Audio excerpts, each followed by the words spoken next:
Good afternoon to you. Mark Sudduth, HurricaneTrack.com here with your Hurricane Pro and HD video discussion for the 23rd of May, 2016. Let's take a look at the sea surface temperature anomalies as we start the week off. I think what jumps out most prominently would be the blue ribbon here streaming along west out of the East Pacific almost to the Central Pacific. That is the coming La Nina, the cooling of the equatorial Pacific waters, abnormally so. You also see in the Atlantic Basin we still have a warm compared to average main development region here in the tropics.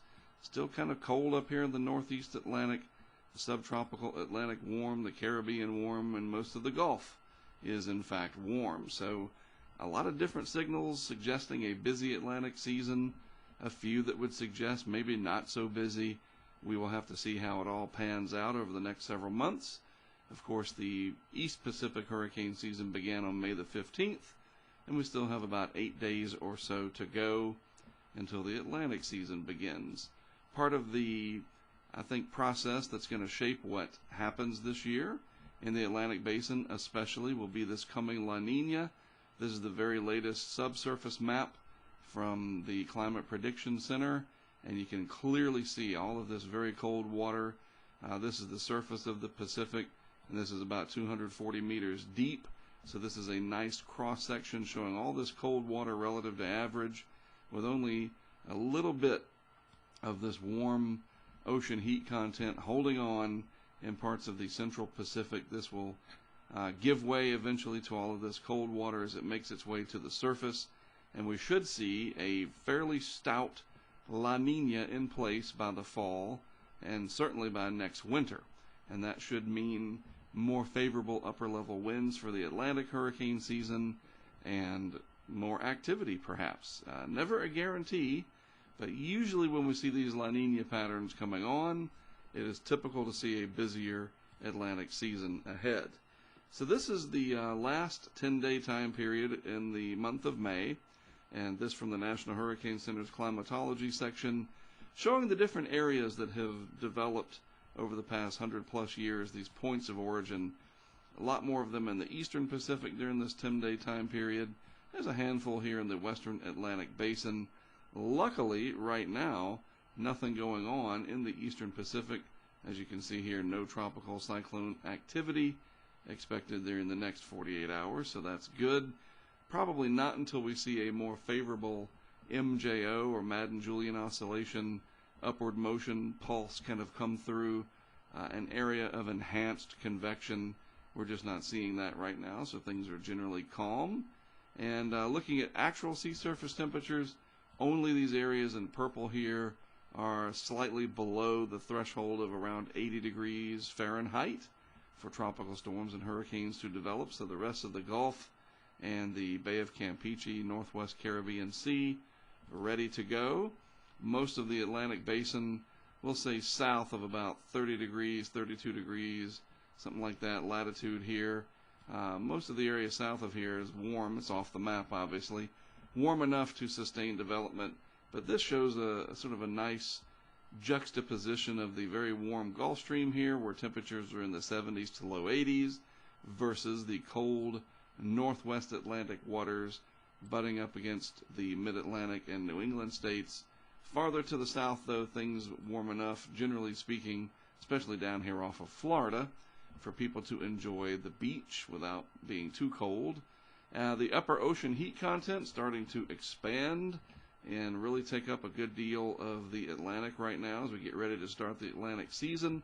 This will grow and encompass a much larger area of the basin by the time we get to September, for example, and these values will go up. Basically, ocean heat content is more of a measure of the actual energy in the water, and not just at the surface, but several tens of meters below the surface. And when you have warmer water lurking below, and you mix that water up with a hurricane coming through, it's just upwelling or churning up more warm water, and that's what these colors indicate in here, especially sort of a Mickey Mouse shape in there, I guess you could say. But anytime you see the upper end of the scale here, and we're starting to see that blossom in the Caribbean, which is very typical, maybe a little ahead of where we would expect it to be, but things will progress, and the Atlantic Basin will be warm enough as a whole, with certain areas warmer than others, and it's just a matter of waiting to see if something comes along and takes advantage of it. For example, if we had a storm move across and cut through in the next few weeks this area, then you would expect it could really blossom, taking advantage of this high ocean heat content.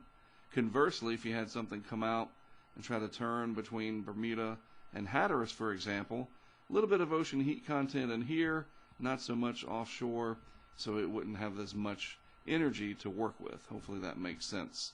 And that is about it. That's a look at our chat on our website. I didn't realize I had that window open. Nothing to see there, nothing important. So things are nice and quiet, nothing developing in the Atlantic or the Southeast Pacific, and I think it'll stay that way probably for the next week or so. If anything pops up, I'll certainly be back in to chime in on it.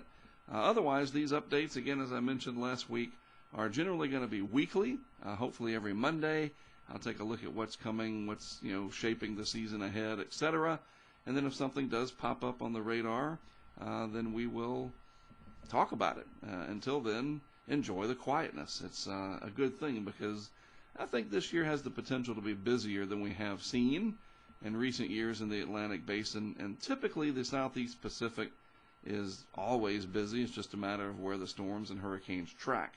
By the way, I believe on May the 27th, NOAA will release their hurricane outlook, and that being said, I probably should mention that and do a blog about it here, a video blog. And so on the 27th, 4 days from now, I guess that's Friday, I'll be back again to talk about the official government forecast for the upcoming hurricane season.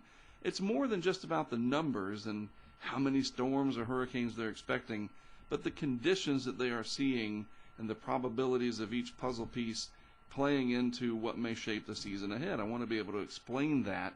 I know a lot of people sort of get disgruntled about the numbers, and they say, well, they're never right or whatever. Well, that's not always true. There's a method behind it, and I think explaining it and helping people to understand it is important. So I'll do that on Friday.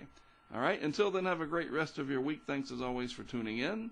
I am Mark Sudduth for HurricaneTrack.com. That's my website. And of course, for Hurricane Pro and HD, I'll talk to you again on Friday.